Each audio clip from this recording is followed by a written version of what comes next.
There are homes that hold memories. And then there are homes that hold something else entirely. It was a cold morning in early December when the call came in.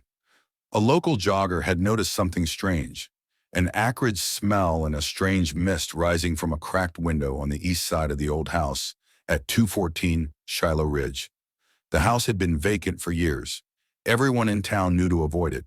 The kids called it cursed, but no one could have predicted what officers would find inside. Detective Mara Ellison was the first on scene. She had seen her fair share of horrifying sights over her 12 years on the force, but nothing could have prepared her for what lay behind that door. The stench hit her before the threshold: rotting wood, burned plastic, and something unmistakably human. Inside, the air was thick, furniture covered in dust and mold. Broken picture frames littered the floor, glass glinting in weak sunlight. And then she saw the kitchen. It wasn't just a scene of disarray, it was a shrine. Dried flowers, maybe roses, now shriveled and black, were nailed to the wall in an eerily neat pattern. In the center of the room was a high chair, and in it, slumped forward, was a child-sized mannequin, painted with red, with black marbles for eyes. At first, they thought it was just a sick art piece. But the blood on the floor said otherwise. The child wasn't fake. The entire house was staged like some sort of performance. Every room was its own theater of horror. In the basement, they found 5 makeshift beds, all aligned in a row, with restraints nailed into the floorboards. One bed still had a child's shoe tucked beneath it. Another had a half-burnt diary. Its cover read, "December day 19. He said today I earned my wings." But there was no sign of a living soul. Just memories and stains. This is the Untold Trace, and I am your host. And what you're about to hear is one of the most disturbing cases ever uncovered in the forgotten shadows of Shiloh County.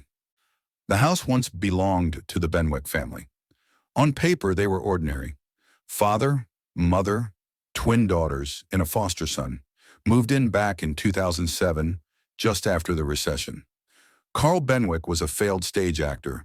His wife, Marianne, a religious counselor who offered prayer therapy out of the home. Locals remember them as reclusive but polite. The twins, Mercy and Eloise, were homeschooled, rarely seen, never spoken to. The foster system had placed at least 6 children with them over the course of 5 years. All reportedly stayed less than 6 months. Some were adopted out, others moved. That's what the reports said. But something wasn't adding up. After the house was cleared, investigators discovered a hidden crawl space under the stairwell. Inside were 7 boxes, each labeled with a child's name and a year. Inside each box were scraps, a toy, a burned ID tag, a tooth. This was no ordinary home. Carl Benwick had disappeared in 2012. No death certificate, no missing person report. Just gone. Marianne stayed in the house another year, then abruptly left, claiming she was relocating to Arizona for a spiritual retreat. The house had been vacant ever since. But here's the twist. None of this was ever reported. No neighbor spoke up. No family intervened. The twins? They were never seen after 2013. No school enrollment, no hospital records. It's as if the entire family just dissolved into the walls of that house. And that's where the real mystery begins.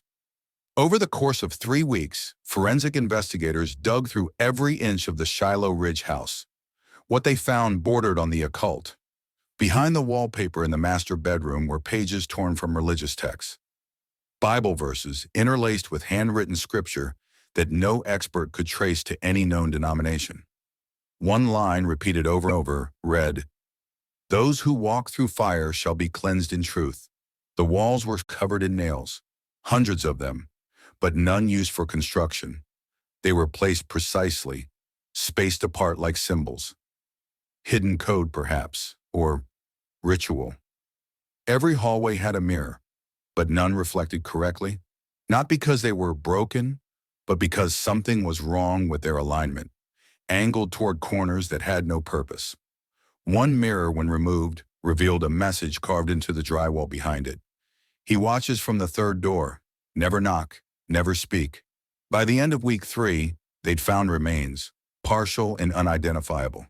Bones of various sizes, scorched and coated in lime, human and animal, mixed. No fingerprints could be retrieved. The place had been intentionally sterilized, but not cleaned. Whoever did this wanted the house to tell a story. And oh, did it speak. The story became a media storm. "The Benwick Butcher," headlines screamed. But authorities couldn't confirm Carl Benwick was even alive. No proof he committed the crimes, no confession, no sightings. Just whispers. Then came the phone call. An anonymous tip to the Shiloh County Police. A man's voice, hoarse, calm. "You've misunderstood everything. The children weren't victims. They were saved. Ask the girl with the burn on her cheek. She lives. She remembers. But she won't talk until the red moon comes." Click. No way to trace it. Burned prepaid phone. Dead lead. But what shook detectives most was that no one outside the investigation ever knew about the girl with the burn. Yet the caller described her perfectly, down to the crescent-shaped scar beneath her right eye. There was only one girl they'd found record of, Eliza, a foster child placed with the Benwicks in 2011. She vanished 6 months later, declared a runaway. She was never found.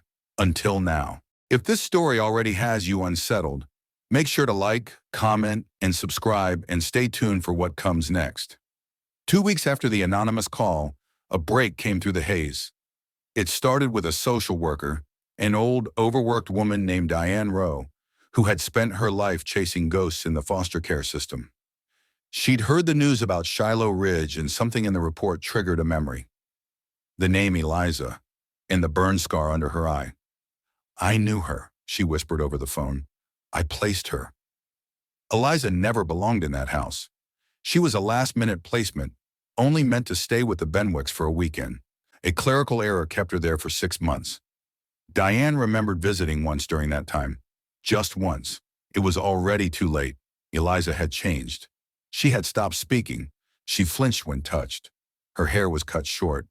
And that scar, Diane never forgot the way she stared blankly through her, like she wasn't even there. She wasn't like a child anymore. She was like a mirror, Diane said. She only reflected the fear in the room. When she tried to follow up, the Benwicks claimed Eliza had run away. The system moved on. Diane never did. Now, 11 years later, that ghost came back. Detectives managed to trace Eliza through an old group home's discharge file in Arizona. She had resurfaced once in 2017 under a false name, Eli Carter, after being picked up for shoplifting. But she disappeared again. No ID, no fingerprints, no family. She had burned her past, just like the house tried to burn her. But then came a lead. A hospice worker in Tucson recognized the sketch circulated by police. Said she'd seen a young woman who looked eerily similar volunteering in a church kitchen 2 towns over. Quiet, distant, but kind, she said. Kept to herself. Never removed her scarf, even in heat. When detectives arrived at the church, she was gone. But she'd left something behind. A drawing. It was charcoal on paper. Rough. Frantic. It showed a tall man, faceless, standing in front of 5 children tied to a wooden beam. Behind them, a cross upside down. And above it, the words, "He gave us wings, but clipped them before we could fly." There was no signature, but it didn't need one. It was Eliza. The sketch shook the investigative team. Not just because of its content, but because in the bottom right corner was a small crescent-shaped burn mark, smudged into the paper. She'd branded it like a signature, a silent cry. Mara Ellison and her team went public. They issued a plea, not for arrest, not for prosecution, but for protection. Eliza, if you're out there, you survived something we can't comprehend. We just want to talk. You're not in trouble. You are not alone. The video went viral. For days, nothing happened. And then she walked into a police station in Phoenix at 2:46 a.m. She was thin, pale, wrapped in 3 layers of clothes despite the desert heat. Her eyes never looked up. Her hands trembled. She said only one thing, "Don't make me go back." They gave her water, a blanket, and time. She didn't speak for nearly a day, just stared at the wall.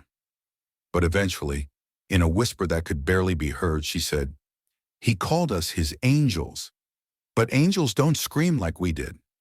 What Eliza revealed over the next 5 days was more horrifying than anyone could have imagined. But it was also incomplete, her memories fragmented, shuffled like a deck of trauma. But some images were vivid. The basement was their prayer room. Every morning started with cold water and silence. They were not allowed to speak until spoken to. They wore white robes sewn by Marianne. They had names, but not their own. Mercy, grace, faith, hope, purity. He stripped them of identity and gave them roles. Carl Benwick, she said, believed he was chosen. He had visions, claimed to speak with a divine visitor from beyond the mirror. He believed the world was ending, that God had forsaken mankind, and that only his flock would be saved by fire. He preached of purification through pain. Eliza said he called it the cleansing. It began with cold baths, then fasting, then isolation, then worse. He said screams were music, that pain was love. She showed them the scar, the crescent burned beneath her eye. He'd pressed a searing iron to her face during one of the rituals, called it the mark of loyalty. She was 9. And then, just as quickly as she opened up, she stopped, wouldn't speak, wouldn't eat. And then one night she started drawing. Dozens of sketches, all the same scene, children chained together, mirrors surrounding them, and a dark door in the center of the room. The door was always open, but nothing was inside it, just black. Forensic psychologists tried to interpret them. Trauma loop, they said, symbolic of captivity, perhaps abuse. But Eliza said something else. The door is still open. I still feel it watching. What does that mean? She was examined for psychological disorders. PTSD, yes. Severe dissociation, night terrors. But nothing else. No signs of psychosis, which meant she was describing real events. She spoke of a room no one found in the house, a room beyond the wall, a secret chamber where he made us listen. She said the mirrors were there not for reflection, but to hold something in. He said they were barriers, that if we looked long enough, we'd see truth. But I only saw myself dying. She described the twins, Mercy and Eloise, as more than victims. She said they helped Carl, smiled when others were punished, repeated the prayers, watched the others suffer and said it was necessary. Stockholm Syndrome or indoctrination? She said Marianne was worse. She didn't hit, didn't scream, just prayed and watched, always watched. She believed we were sacrifices, gifts for the visitor. She said death was the only way to be free. What happened to the other children? Eliza went silent, just drew an image of 6 graves, all unmarked, all beneath the crawl space. When police returned to the property and dug beneath the crawl space, they found 3 more sets of remains. Total confirmed dead, 8. This wasn't just a case of abuse. This was something ritualistic, systemic, premeditated, and spiritual, at least in the minds of the Benwicks. But Carl was still missing. And so were the twins. As Eliza lay in protective custody, guarded and medicated, she whispered one more thing before falling asleep on the 5th night. He's still out there. He never died. He said one day the red moon would rise and we'd all come home. No one knew what she meant. But then, 3 days later, a package arrived at the Shiloh County Sheriff's Office. No return address. Inside was a single item, a video cassette, labeled in shaky handwriting. For Eliza, come home.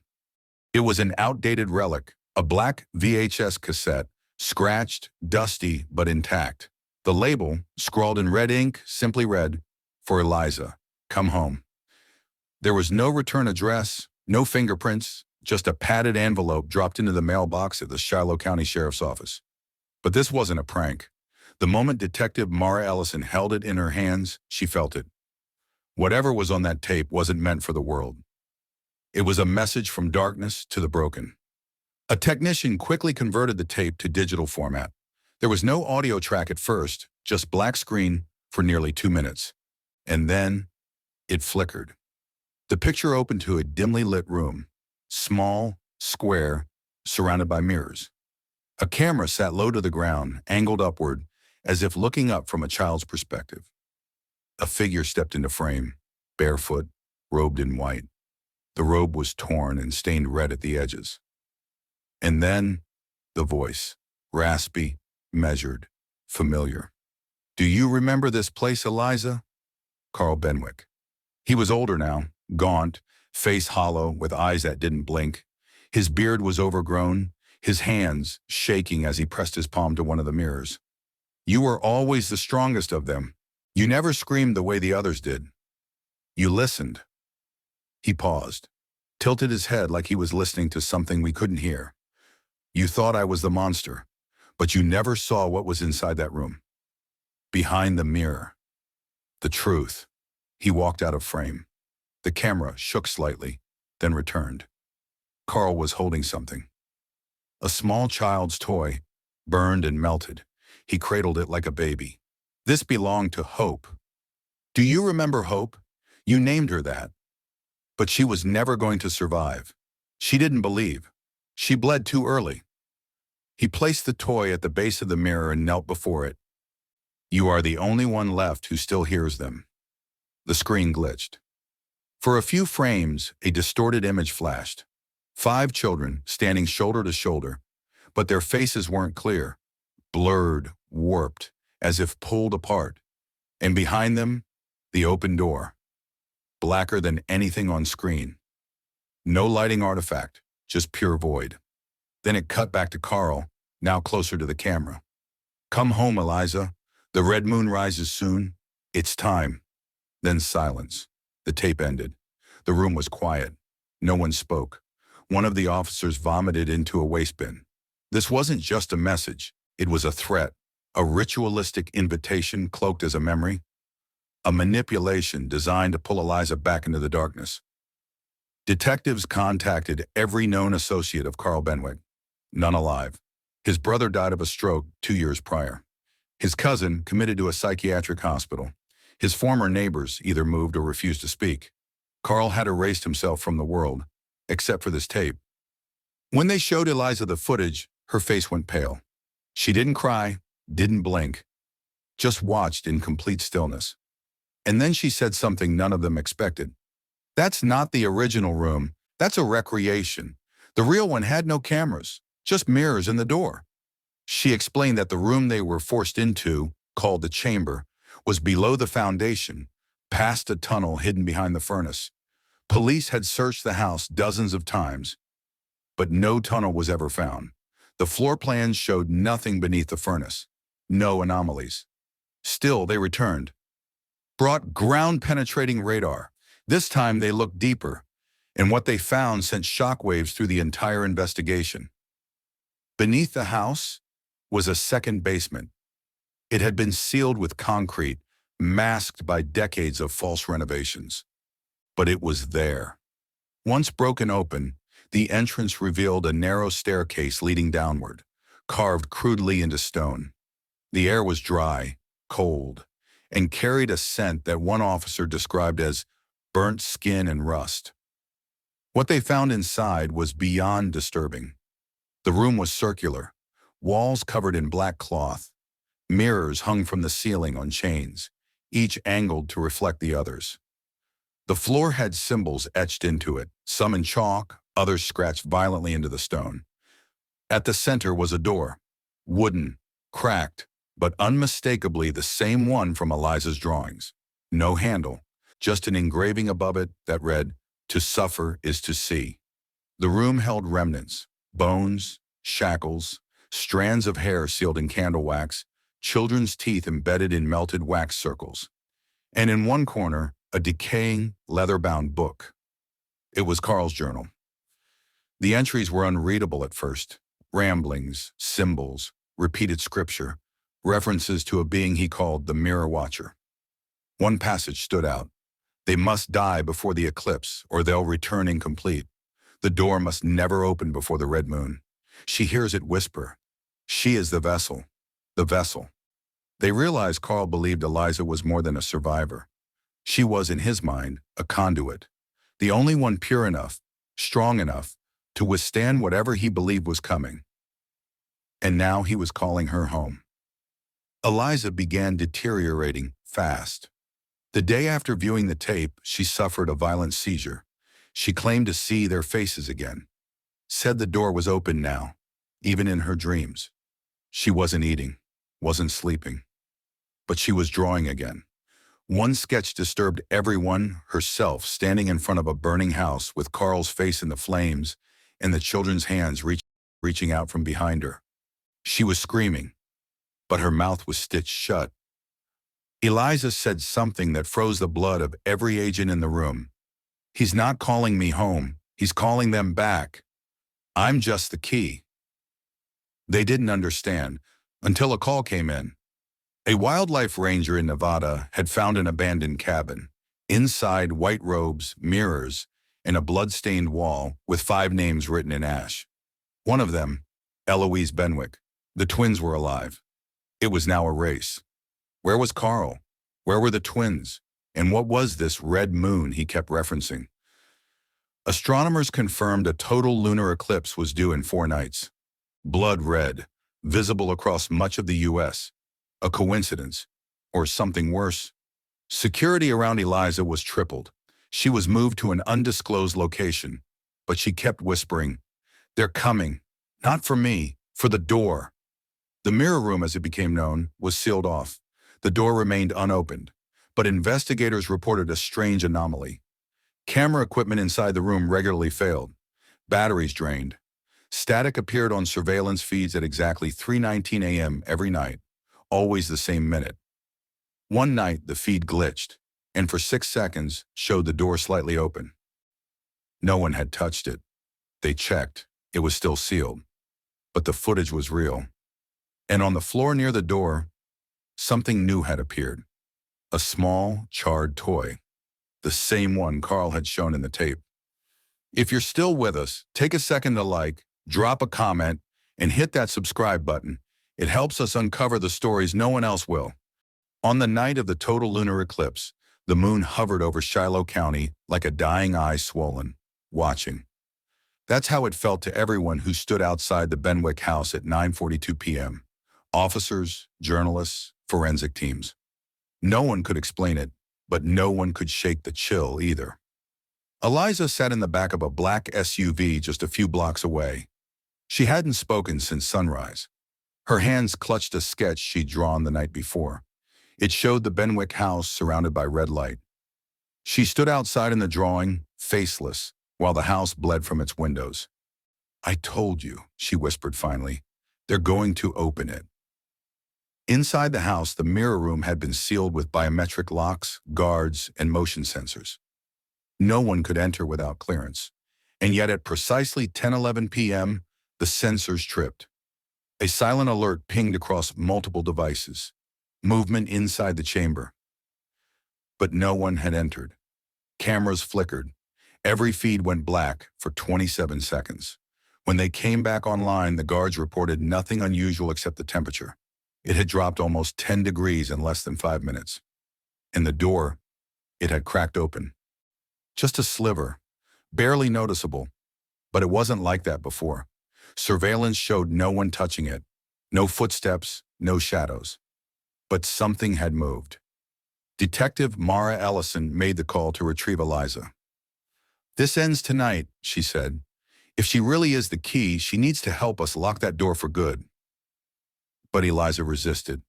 "He doesn't want me to open it. He wants me to be it." That line stayed with them. Be it. What did she mean? She walked with trembling legs as they escorted her into the house. Every mirror was covered now, wrapped in tarps. The hallways were darker than usual. Some of the bulbs had exploded during the earlier power flicker.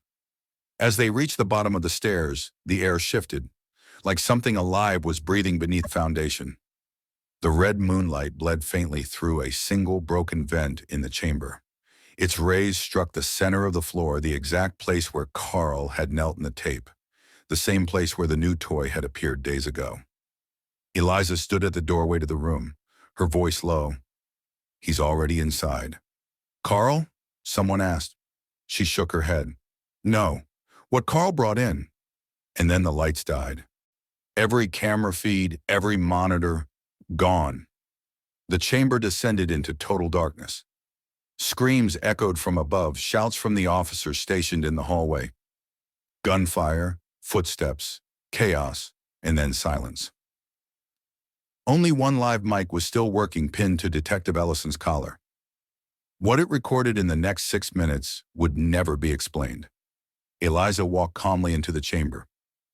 The door creaked wider as she approached, though no one touched it. It opened like it was welcoming her. A low, groaning sound like wood bending under centuries of pressure filled the room. Then came the voice. Not from the mic. Not from Eliza.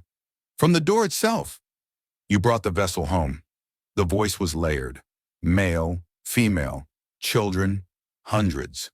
All whispering in unison. A wall of sound that made some listeners physically ill when the recording was later reviewed. Eliza responded, You lied to us. A pause. You said pain would save us, but you only fed it. A sudden blast of cold wind filled the chamber. The mic screeched. Feedback. Then another voice cut through. Carl, you never understood Eliza. You were always meant to carry it forward. The children weren't sacrifices, they were chapters. You were the last page. Then from the dark of the chamber, a figure emerged. It was him. Carl Benwick, thinner, pale, eyes sunken and glimmering in the red glow. He stepped forward, barefoot, wearing the same torn robe seen in the video. But his body trembled, like it couldn't hold itself together. Eliza stepped between him and the door. You killed them. Carl didn't deny it. I prepared them. Where are the twins? She asked. Carl's eyes widened. They're with us. Two shadows appeared behind him. Mercy and Eloise. Older now, but unmistakable. Their faces blank, their hands stained red. They didn't speak. They didn't blink. Eliza's voice cracked for the first time. They were just kids. Carl smiled. They're saints now. What happened next has never been fully explained. Multiple witness accounts conflict. The surveillance audio caught only screams and static. But Eliza remembers every second. As she approached the door, the walls of the room began to vibrate. Mirrors cracked. The floor pulsed like a heartbeat. And then the door opened fully. Inside was nothing. Not blackness, not darkness, just absence. No color, no light, no sound. It was the kind of void that made your bones ache. From that emptiness, something began to emerge. Not physical, not human. Just a pressure, a presence. Carl fell to his knees. My God, it's real. It's here. And then, Mercy screamed. Not words, just pure, blood-curdling terror. The kind of scream that only comes from knowing death is reaching for you. Eloise turned and ran. Carl stayed. The presence inside the door began to crawl outward. Mirrors shattered. Blood pooled from the ceiling, dripping upward instead of down. Eliza stepped forward, her body glowing faintly in the red moonlight. I'm not your vessel, she whispered. She pulled something from her pocket, a small bundle of ashes. The ashes of the children buried beneath the house. The ones Carl had marked. The ones she had named in secret. She threw them into the doorway. I named them, and the void shrieked. The sound wasn't physical. It was psychic. Every person in the building collapsed. Noses bled. Glass across the house exploded inward. Carl screamed, his body bending backwards unnaturally. Bones snapped, flesh tore, and then he was gone. Sucked into the doorway like smoke, the red moon vanished. Just like that, the chamber fell silent, and the door, slowly, closed. Eliza collapsed. Her heartbeat stopped for nearly 20 seconds. But she survived. When she awoke in a hospital 3 days later, she simply said, It's closed, for now. The house was sealed, demolished within a month. The mirror room was buried under concrete and rebar. No one was allowed near the site again. Eloise and Mercy vanished. Neither was found. Carl Benwick was declared legally dead. But the investigation never truly ended.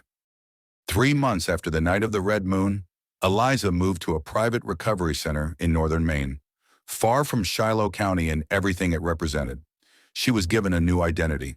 No media, no visits, no contact with the outside world. Her doctors described her condition as a combination of PTSD, sleep paralysis, and extreme spiritual disassociation, a condition so rare they had to create a unique profile for her. But Eliza wasn't sick. She was haunted. They said she woke up screaming every night at 3:19 a.m., the exact time the door had first cracked open in the chamber. She refused to sleep in any room with mirrors. She covered them all with paper or cloth, even the ones she couldn't see herself in. She didn't speak often, but when she did, her words chilled even the most seasoned therapists. "The door's closed," she'd whisper, "but its echo is still walking." Detective Mara Ellison retired shortly after the case closed. Officially, the reason was stress-induced trauma. But unofficially, she told close friends she had been hearing things, whispers in vents, laughter through pipes, and voices in white noise. She destroyed every mirror in her home before leaving the force. 2 of the responding officers from the Red Moon night took their own lives within 6 weeks of the incident. Another was committed to a psychiatric facility after claiming he saw children smiling at him through the walls. No charges were ever filed. Carl Benwick's body was never recovered. No forensic trace, no bone, no blood. Just gone as if he had been erased.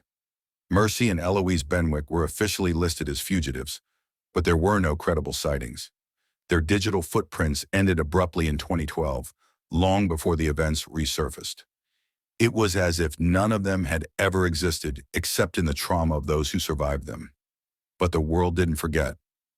In the months that followed the chamber's destruction, conspiracy forums exploded. Some claimed the door led to a different realm. Others said Carl was a prophet. A cult formed online, small at first, but growing. They called themselves the Vessel's Light. Their doctrine? That pain purifies. That suffering opens the mirror between worlds. That Eliza was the failed messenger, and that a new vessel would rise. It wasn't long before vigilantes began hunting the site. Even though the Benwick house had been demolished and buried beneath 20 feet of concrete, trespassers still visited the location. Left offerings, mirrors, teeth, dolls, ashes. The land was eventually bought by a private developer and surrounded by a steel fence. But still, people came. They always come. 6 months later, on a quiet morning, a nurse entered Eliza's room and found her standing at the window, still and pale. "Eliza," she whispered, "are you all right?" Eliza didn't turn around. Her voice barely carried across the room. "I had a dream last night." The nurse paused. "About the door?" Eliza slowly nodded. "But it wasn't in the house anymore," she said. "It was in someone else's room. A child's room." The nurse, shaken, asked, "Do you think it's open again?" Eliza turned to her, eyes hollow. Then she pointed to the mirror in the corner one they had forgotten to cover. A hairline crack had formed down the center. Across the country, strange events began to surface. Children describing the same dream, a door with no handle, a voice behind it, a promise of wings. A few reports made it to authorities. Most were dismissed. But one report stood out. It came from a family in Colorado. Their 9-year-old daughter had drawn a picture in class 5 children standing in a circle with chains around their ankles. At the center, a mirror cracked, and behind it, the same phrase seen in Carl's journal. "To suffer is to see." When asked where she'd heard that, she said, "A lady in my wall told me." The drawing was dated 3:19 a.m. To this day, the Bennett case remains one of the most bizarre and terrifying unsolved investigations in modern history. The FBI classified it as a ritualistic, domestic cult with psychological manipulation, but internally it's referred to by agents as the mirror house phenomenon. And still, Eliza draws. Every day, in silence. Her latest sketch shows herself again, only this time. She's not standing outside the house. She's inside, smiling. To the public, it ended on the night of the red moon. Oh, but those close to the case believe otherwise. Mara Ellison, in her final written report, wrote something that was later redacted from official documents. It wasn't Carl who built the door. It wasn't the mirrors. It was belief, and belief is contagious, especially when it comes from a child. So what do you believe? Do you believe it was just a case of psychological control? A man driven mad by religious obsession? Or do you believe something older, darker, passed through those mirrors? Something that hasn't left. Because sometimes the most terrifying evil isn't what walks among us. It's what waits to be let in. And sometimes it only takes one believer. This is the Untold Trace, and I've been your host. If you found this story chilling, unsettling, and thought-provoking, please don't forget to like, comment, and subscribe. And share this video with someone who thinks they can handle the truth behind the mirrors. We tell the stories no one else dares to. And this was one of the darkest.